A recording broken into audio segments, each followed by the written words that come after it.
A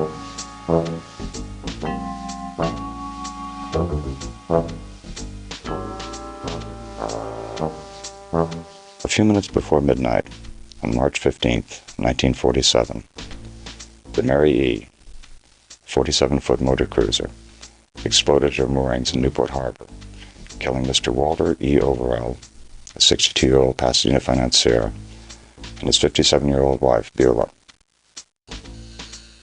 The explosion blew 2 holes in the hull of the boat, shattered the decks and bulkheads, and was heard from over a mile away. The force of the blast had torn both of the victims' bodies of clothing. Overell's right leg had been shattered and a plank driven through his back. Beulah Overell's head had been crushed.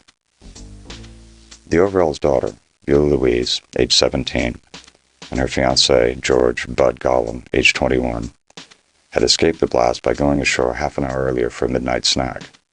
When the couple returned a few minutes after the blast, the Coast Guard, unable to guarantee the security of the Mary E., asked them to please return ashore. On the following Wednesday,